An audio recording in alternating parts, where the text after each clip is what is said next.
Hai semua, selamat datang di channel Baca Saham. Pada video ini, kita akan membahas satu topik dengan judul apakah hanya fokus di satu saham itu menarik? Kamu mungkin tidak sadar hal ini. Tapi seperti biasa, semua pembahasan ini bukan rekomendasi dan hanya informasi. Ingat, kerugian kamu tanggung sendiri ya. Apakah kamu pernah berpikir tentang bagaimana jika hanya fokus di satu saham saja dan tidak melakukan diversifikasi? Artinya, portofolio yang dimiliki hanya berada pada satu saham yang kamu yakin bisa di-hold dalam jangka waktu yang sangat panjang. Dengan kata lain, tidak ada diversifikasi saham yang dilakukan. Pertanyaannya, apakah hal ini efektif atau malah hanya memperbesar risiko? Sebenarnya ada dua pepatah yang bertolak belakang tentang investasi. Ada yang mengatakan bahwa jangan taruh semua telur di dalam satu keranjang. Karena jika keranjangnya jatuh, telurnya pecah semua. Tapi di sisi lain, ada juga statement keuangan yang terkenal, yang jika diterjemahkan akan berbunyi kira-kira seperti ini. Diversifikasi adalah perlindungan dari ketidaktahuan. Ini tidak masuk akal jika Anda tahu apa yang Anda lakukan. Nah, jadi diversifikasi itu sebenarnya penting atau tidak? Ingat, yang dibicarakan di sini adalah diversifikasi untuk orang-orang yang modalnya masih receh. Artinya bukan mereka yang punya uang ratusan miliar atau bahkan triliunan seperti Loken Hong, Warren Buffett, dan berbagai pelaku pasar modal yang sudah sangat hebat. Untuk menjawab pertanyaan itu, sebenarnya kita harus tahu dulu kelebihan dan kekurangan apabila hanya fokus di satu saham saja. Pada akhirnya kita bisa tentukan sendiri apakah fokus di satu saham saja memberikan lebih banyak keuntungan atau malah memperbesar risiko.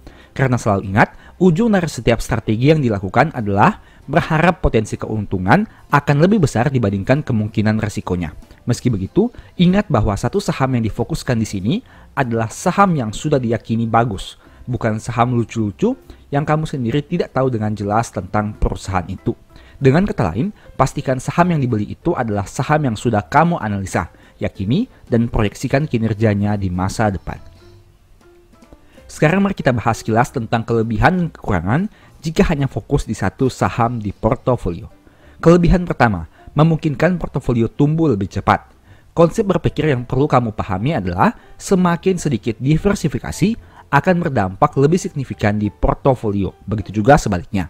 Artinya, apabila harga sahamnya naik, portofolio yang paling berdampak adalah mereka yang punya jumlah saham yang lebih sedikit. Agar lebih jelas, mari simak perbandingan berikut ini. Misalnya ada dua investor yaitu A dan B. Investor A hanya punya satu saham dan investor B punya 10 saham di portofolio. Investor A hanya mampu hasilkan profit 15% setahun dari satu saham yang dia pegang. Sedangkan investor B dari 10 saham yang dia pegang itu profitnya variatif yaitu 3-100%. Pertanyaannya, manakah yang portofolionya tumbuh signifikan? Jawabannya adalah tergantung. Titik penentu besar tidaknya pertumbuhan profit bukan dari seberapa besar persentase profit yang didapat, tapi seberapa banyak dana yang ada dari saham yang naik signifikan itu. Katakanlah investor A dan B sama-sama menempatkan dana 100 juta. Investor A akan memiliki portofolio 115 juta di akhir tahun apabila sahamnya naik 15% setahun, karena hanya punya satu saham. Sedangkan investor B, meski ada saham yang naik 100%, tapi jika alokasi dana di saham itu hanya 5 juta rupiah, hasilnya tidak terlalu signifikan. Dengan alokasi dana seperti yang ada di tabel di bawah ini, nanti akan kamu lihat, secara total portofolio hanya tumbuh 13,92% atau menjadi 113,92 juta saja. Artinya, investor A yang hanya profit 15% akan menghasilkan pertumbuhan portofolio yang lebih tinggi dibanding investor B yang mampu profit 3 hingga 100%. Ini merupakan tabelnya. Sebagai informasi, tabel ini merupakan satu pembahasan di ebook di stock market. Apabila ingin melakukan pembelian, silahkan chat di nomor WA di akhir video. Dari data ini kamu bisa lihat bahwa profit yang dihasilkan oleh investor B cukup fluktuatif, dari 3% hingga 100%. Nah, tapi meskipun ada saham yang profitnya 100%, alokasi modalnya hanya 5% dari keseluruhan dana. Dengan kata lain, hanya 5 juta dari total modal 100 juta. Nah, apakah dampaknya? Meskipun terjadi kenaikan profit sebanyak 100% yang mana profit 5 juta rupiah, tapi jika ditotal, maka total keuntungannya hanya 13.920.000 saja, atau growth-nya 13,92% seperti yang tadi kita bahas. Padahal, investor A memiliki satu saham saja yang naik 15% setahun. tapi profitnya bisa mencapai 15 juta atau portofolio naik 115 juta. Pertanyaannya, kenapa investor A yang memiliki profit relatif lebih rendah dibandingkan investor B memiliki pertumbuhan portofolio yang lebih besar? Jawabannya tentu saja karena alokasi dana investor A itu secara total berada pada satu saham saja yang naik 15%. Sedangkan investor B meskipun sempat profit 100%, tapi alokasi dana di saham yang profit 100% itu hanya 5% atau 5 juta rupiah saja. Itulah yang menjadi alasan kenapa orang-orang yang menghasilkan profit dari saham yang terkonsentrasi atau hanya memiliki sedikit sekali jenis saham di portofolio biasanya akan merasakan pertumbuhan portofolio yang jauh lebih signifikan. Tentu saja ini dengan catatan seperti perbandingan yang kamu lihat pada video kali ini. Kalau kamu sudah lihat manisnya, sekarang mari kita bahas pahitnya. Seperti yang kamu tahu, potensi profit dan potensi loss merupakan dua hal yang sangat berkaitan. Artinya jika kamu punya potensi profit yang besar, di sisi lain kamu juga punya potensi loss yang sama besarnya. Dari contoh tadi, misalkan kita buat skenario yang terbalik. Dengan dana 100 juta, apabila investor A rugi 15%, total portofolionya akan berkurang 15 juta. Tapi untuk investor B, meski sahamnya delisting atau rugi 100%, apabila dana alokasinya hanya 5 juta di saham itu, maka portofolionya hanya turun 5 juta. Di sini kita asumsikan tidak memperhitungkan 9 saham lain yang dimiliki investor B. Dari skema sederhana ini, sebenarnya kita jadi tahu maksud dari statement tadi yang mengatakan bahwa diversifikasi adalah perlindungan dari ketidaktahuan. Ini tidak masuk akal jika Anda tahu apa yang Anda lakukan. Saya pribadi setuju dengan statement ini, di mana seberapa yakin dan paham kita terhadap sebuah saham akan menentukan seberapa banyak porsi alokasi di saham itu. Artinya, apabila sangat yakin dengan saham itu, ada kemungkinan bisa mengalokasikan 100% dana pada satu saham itu saja. Tentu saja dengan catatan kamu sudah pertimbangkan potensi risikonya juga seperti simulasi yang tadi sudah dibahas. Di sisi lain, apabila belum terlalu yakin dengan saham itu, tentu saja tidak menjadi bijak jika langsung mengalokasikan 100% dana pada satu saham saja. Dengan kata lain, besarnya alokasi dana di satu saham bergantung pada keyakinan kamu di saham itu. Selain itu, poin lain yang akan sangat berdampak adalah pemahaman terhadap saham yang dimiliki. Orang-orang yang punya sedikit saham di portofolio mungkin lebih tahu banyak dari saham itu dibandingkan mereka yang punya 20 saham di portofolio. Maksudnya, semakin sedikit saham yang kamu punya, seharusnya kamu lebih paham karakter saham dan perusahaan tersebut. Hal itu cukup berbeda dengan orang yang punya saham dengan jumlah yang banyak, misalnya 20 saham. Rasanya cukup sulit jika dia mengetahui dengan detail 20 saham tersebut, baik dari sisi karakter maupun perusahaan. Apakah kamu pernah menemukan orang yang jago analisa saham tertentu? Misalnya, ada orang yang hebat menganalisa pergerakan harga BBCA dan bisa proyeksi kira-kira kinerja ke depan baik dari laba maupun dividennya seperti apa. Atau mungkin terkadang mereka tahu kapan saham ini cenderung akan naik dan mengalami koreksi. Ada juga yang ahli saham pertambangan. Biasanya mereka punya feeling yang kuat apabila harga saham batubara akan naik dan turun. Begitu juga dengan harga batubara dunia yang berpengaruh terhadap kinerja perusahaan batubara. Dari manakah semua keahlian itu diperoleh? Meski tentu harus melakukan analisa, tapi salah satu faktor yang menurut saya berpengaruh adalah karena mereka selalu atau sering melihat saham tersebut. Entah itu pergerakan harga, berita tentang emiten, kinerja perusahaan, corporate action, dan lain sebagainya. Dengan kata lain, semakin sering mereka akrab dengan saham itu, memperbesar kemungkinan mereka tahu seluk-beluknya. Bukankah ini berkaitan dengan statement bijak dari Bruce Lee yang berkata, "Saya tidak takut kepada orang yang berlatih 10.000 jurus sebanyak 1 kali, tetapi saya takut kepada orang yang berlatih 1 jurus sebanyak 10.000 kali." Apakah sampai di sini kamu mendapatkan pemahaman yang baru? Poin kedua yang ingin saya bahas berkaitan dengan statement jangan taruh semua telur di dalam satu keranjang. Biasanya orang mendefinisikan statement ini dengan arti jangan hanya beli satu saham, karena apabila sahamnya turun, kerugian akan jadi sangat besar. Tapi saya mau bahas dari sudut pandang yang berbeda. Bagaimana jika statement itu kita artikan seperti ini? Jangan langsung taruh semua uang ke dalam satu saham, karena jika sahamnya turun, kamu langsung tidak punya peluru untuk beli lagi.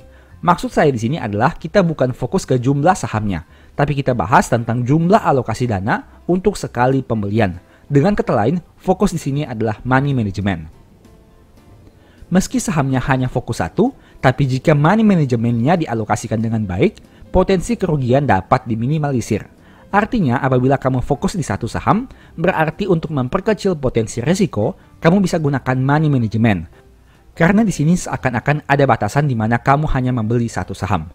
Keuntungan jika punya satu saham adalah kamu tidak perlu membagi dana yang kamu miliki ke beberapa saham untuk average down, melainkan hanya fokus di satu saham saja untuk menentukan harga terbaik untuk dibeli. Contoh, apabila kamu punya 5 saham dan ada 3 saham yang turun, kamu mungkin harus menghitung alokasi dana ke 3 saham itu. Jika dana tersisa 30 juta, kamu perlu membagi 30 juta itu ke dalam 3 saham. Hal berbeda jika kamu hanya punya satu saham. Dengan dana 30 juta, kamu bisa mengalokasikan semua dana itu ke satu saham saja. Jadi, tidak bingung untuk alokasinya untuk dipecah-pecah ke beberapa saham. Saya sudah pernah bahas beberapa video tentang money management yang semoga bisa memberikan banyak pemahaman baru kepada kamu. Ingat, yang fokus di sini adalah money management. Dengan kata lain, tujuan dari money management ini adalah untuk memperkecil potensi risiko apabila harga saham turun signifikan. Agar lebih jelas, mari langsung simak saja pembahasannya. Di tengah pasar saham yang sulit ditebak ini, kita tidak perlu terlalu takut dan khawatir. Yang perlu kita lakukan adalah menjaga agar psikologi tidak dipermainkan market dan memiliki strategi yang jelas dengan mempertimbangkan potensi risiko terburuk yang mungkin terjadi. Nah, apabila kamu ingin belajar lebih detail tentang hal itu, mungkin video yang sudah pernah saya upload beberapa waktu sebelumnya bisa membantu. Silahkan ditonton dan semoga ada manfaat baru yang kamu peroleh. Saya tertarik juga membahas lebih jauh tentang money management, terutama money management saat harga saham turun signifikan. Sekarang, kita coba lihat contoh simulasi dari Pak Loh Keng Hong yang pernah beli saham Bumi, nyangkut, average down, dan akhirnya bisa profit besar. Tanpa basa-basi lagi, mari kita lihat contohnya seperti apa. Kali ini kamu bisa baca bahwa di tahun 2012, harga saham Bumi sekitar Rp1.000. Tapi kemudian turun hingga menyentuh angka 50 perak. Saat kondisi itu terjadi, LKH terus membeli saham Bumi dan melakukan average down. Pada akhirnya saham ini naik ke angka 500 dan LKH mampu keluar dari situ. Artikel lengkapnya adalah sebagai berikut. Bisa kamu baca berdasarkan tampilan yang ada berikut ini. Dari contoh itu ada dua kondisi pergerakan harga saham. Pertama, saat harga saham turun dari 1000 ke 50, berarti terjadi penurunan sekitar 95%. Itu artinya jika diasumsikan LKH beli saham Bumi di harga 1000, berarti floating loss-nya mencapai 95%. Meski begitu, kita hanya berasumsi saja, karena tidak tahu secara pasti di harga berapa dia membeli saham ini. Kondisi kedua, harga saham Bumi yang sebelumnya tidur di gocap, tiba-tiba naik hingga ke angka 500, dan LKH berhasil keluar di situ. Artinya terjadi kenaikan harga saham sekitar 900% saat saham Bumi terbang ke 500. Pertanyaannya, agar LKH bisa memperoleh keuntungan minimal 100%, padahal sebelumnya nyangkut besar, bagaimana caranya? Apabila kita asumsikan LKH membeli saham Bumi di harga 1000, melakukan average down di harga 50, dan menjualnya di harga 500. Artinya, untuk memperoleh keuntungan sekitar 100%, LKH butuh average down minimal 20% dari harga pembelian awal. Lebih jelasnya silakan lihat tabel di bawah ini. Misalnya, harga belinya adalah 1000 dan kita asumsikan membeli satu lot saja. Berarti total nominalnya adalah Rp100.000. Nah, jika dia membeli lagi di harga 50, dia harus membutuhkan mengeluarkan uang untuk membeli 4 lot agar bisa memperoleh harga rata-rata 240.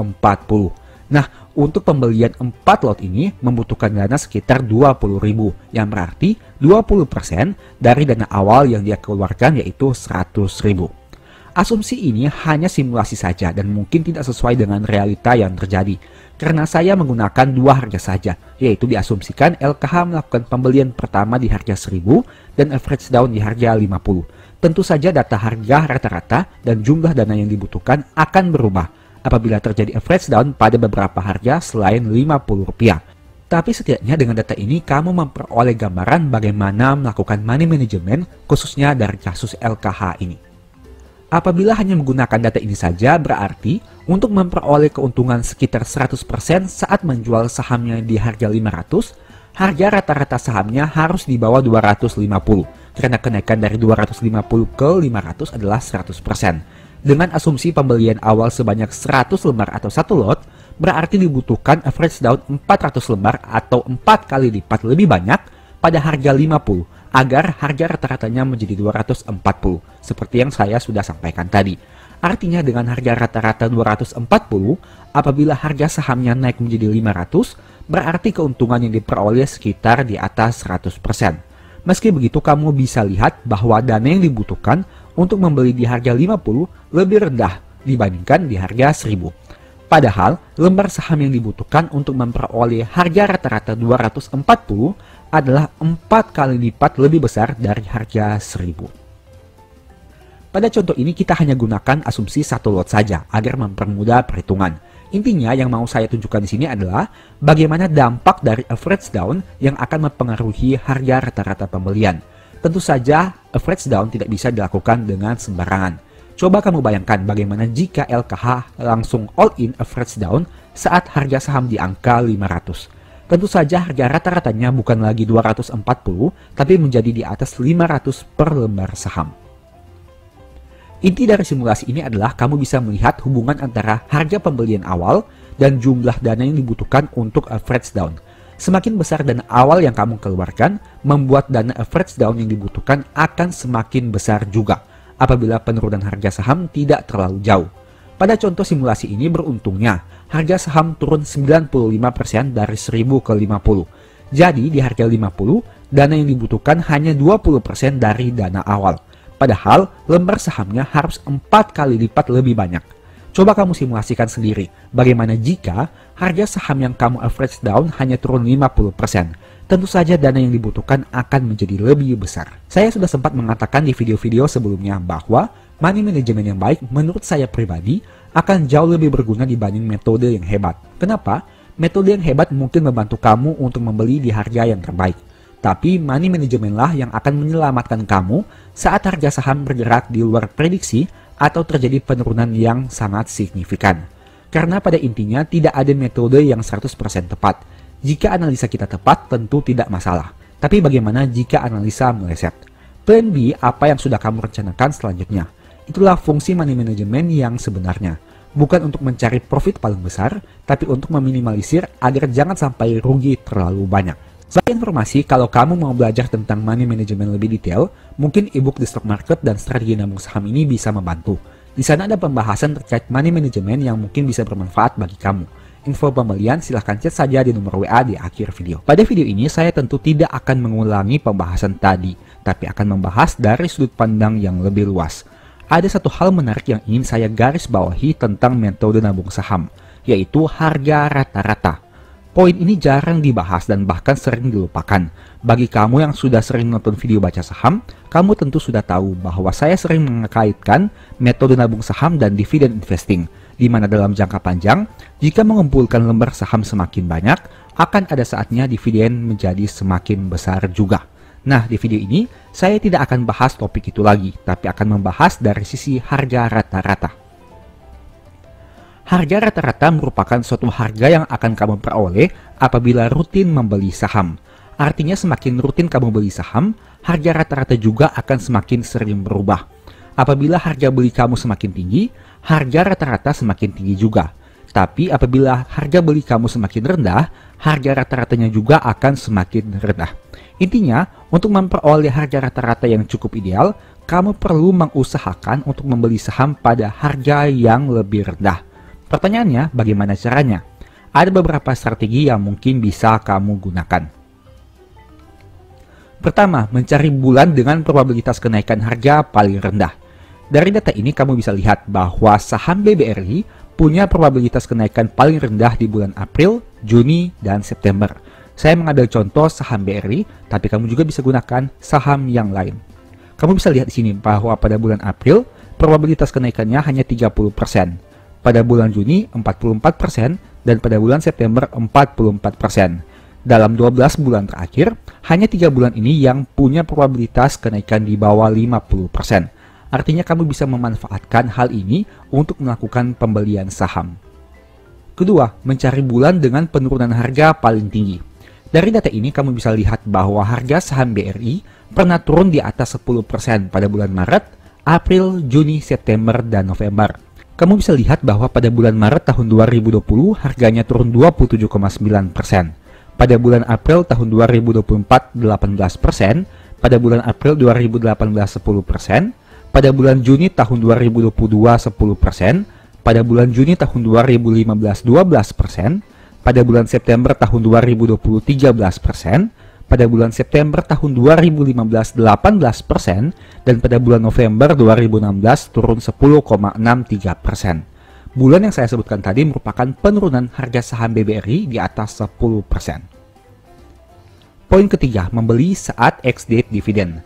Dari data ini kamu bisa lihat bahwa saham BRI cenderung bagi dividen final di bulan Maret, setidaknya untuk tahun 2022, 2023, dan 2024. Gambar di sebelah kiri ini merupakan tanggal cum date dividen BBRI, baik itu dividen interim dan dividen final. Tapi pada video ini kita hanya menggunakan 3 contoh dividen final, yaitu di tahun 2022 hingga tahun 2024. Kamu bisa lihat di sini, pada tahun 2022, harga saham BBRI turun dari 4.640 ke angka 4.370, dengan kata lain turun sekitar 5,8%. Tahun 2023, turun dari 4.920 ke 4.720, sekitar 4%. Dan pada tahun 2024 ini, turun dari 6.450 ke 6.050, dengan kata lain turun sekitar 6,2%. Ini merupakan tampilan chart saat ex-date dividen. Dengan kata lain, terjadi penurunan yang cukup signifikan dari angka 4% hingga 6,2% dalam 3 tahun terakhir. Dengan 3 metode sederhana tadi saja, sebenarnya kamu sudah dapat informasi bahwa saham BBRI kemungkinan akan turun pada bulan Maret, April, Juni, September, dan November.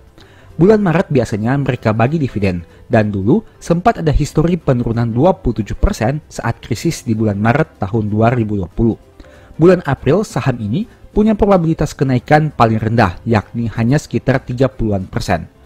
Bulan Juni, September, dan November, BRI pernah turun di atas 10%. Kita koreksi, bukan di bawah tapi di atas 10%. Data yang kamu lihat ini setidaknya merupakan data dalam 10 tahun terakhir. Saya menggunakan contoh BRI, tapi kamu juga bisa simulasikan dengan saham yang kamu pilih. Tapi ingat, sebelum beli sahamnya, pastikan saham yang akan kamu tabung itu masuk pada kriteria saham yang bisa ditabung.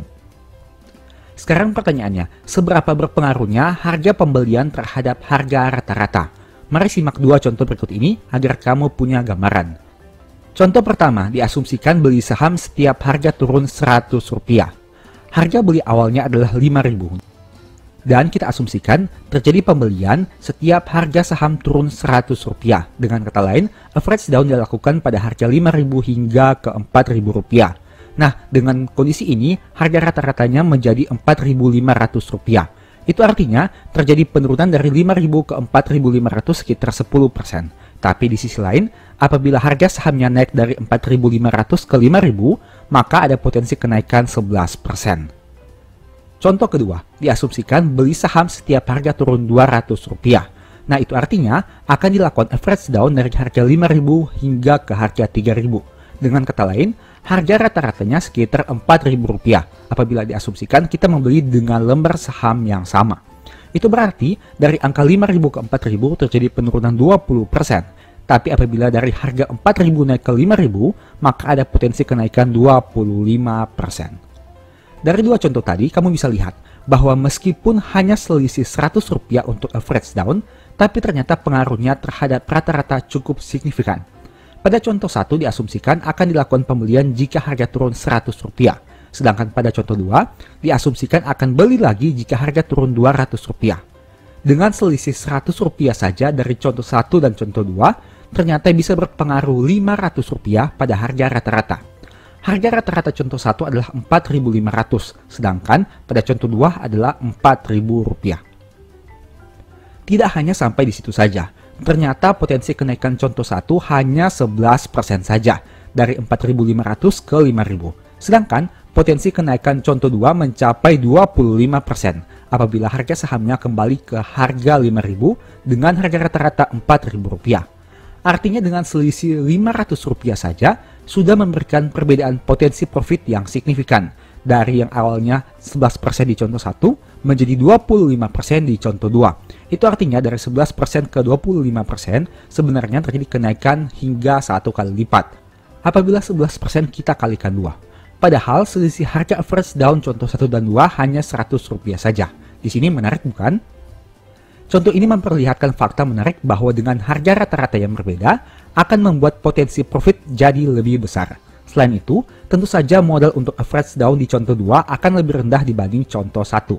Pada contoh 2, kamu hanya butuh total dana sekitar 4,4 juta, sedangkan pada contoh 1, kamu butuh dana 4,95 juta. Dengan dana yang lebih rendah pada contoh 2, menawarkan potensi profit yang lebih besar hingga 25%. Apakah hal ini tidak menarik? Ibaratnya, kamu diberikan kesempatan untuk profit lebih besar, padahal modal kamu lebih kecil dari orang lain. Ingat, potensi profit yang kita bicarakan di sini apabila harga saham kembali ke harga awal pembelian, yaitu Rp5.000. Artinya saya tidak sedang membahas harga saham yang naik terlalu tinggi, tapi hanya membahas harga saham yang kembali ke angka awal. Coba kamu bayangkan apa jadinya jika harga saham naik lebih tinggi dari Rp5.000. Tentu saja selisih potensi keuntungan antara contoh 1 dan 2 akan lebih signifikan. Padahal jika dilihat sekilas, sebenarnya tidak ada perbedaan terlalu jauh antara harga rata-rata contoh 1 dan 2. Tapi kenapa potensi keuntungannya bisa beda signifikan? Dari contoh ini kamu bisa lihat bahwa harga rata-rata punya pengaruh yang sangat besar terhadap pertumbuhan portofolio di masa depan. Jika berbicara tentang dividen, selisih harga rata-rata tentu berpengaruh juga.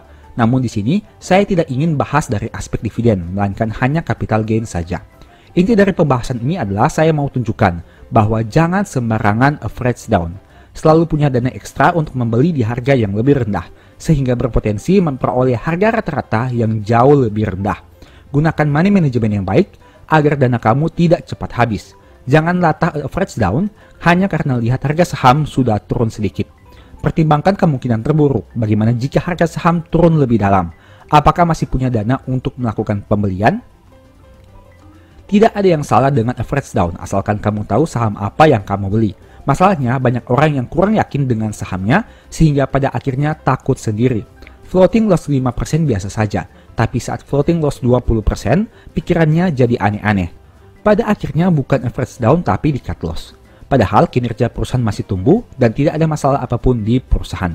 Alhasil, saat harga berbalik naik, mereka hanya bisa gigit jari karena sudah terlanjur cut loss dan batal memperoleh keuntungan yang maksimal. Statement yang saya sampaikan di sini bukan hanya teori tapi pengalaman pribadi. Saya juga pernah mengalami hal itu sehingga saya bisa menceritakannya dengan yakin. Tapi, dari kejadian itu saya jadi belajar banyak hal baru yang tentunya membuat portofolio bisa tumbuh lebih optimal di masa depan.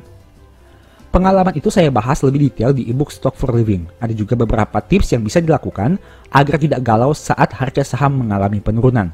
Tentu saja tips itu berdasarkan pengalaman pribadi karena saya juga pernah mengalaminya sendiri. Untuk info pembelian silahkan chat saja di nomor WA di akhir video. Kesimpulan, metode nabung saham itu bagus, asalkan sahamnya tepat dan harga belinya juga tidak asal-asalan. Jangan beli saham bagus di harga yang terlalu tinggi, karena tidak efektif juga. Usahakan agar harga beli kamu di angka yang wajar atau rendah, agar harga rata-ratanya bisa semakin rendah. Demikianlah pembahasan singkat pada video ini. Selalu ingat bahwa semua saham yang disebutkan bukan rekomendasi dan hanya informasi. Segala risiko kerugian menjadi tanggung jawab kamu sendiri. Mohon juga agar dapat mengecek kembali data yang ditampilkan. Di video berikutnya ingin dibahas materi apa lagi? Tulis di kolom komentar ya. Sebagai informasi, channel YouTube Baca Saham sekarang ada 2. Yang pertama Baca Saham dan Baca Saham dari nol. Berikut ini beberapa list ebook Baca Saham. Pertama Stock for Living, Strategi Nabung Saham di Stock Market, dan Cara Cepat Analisa Laporan Keuangan. Apabila tertarik, chat saja pada nomor WA yang ada. Sekian video ini, semoga bermanfaat. Thank you.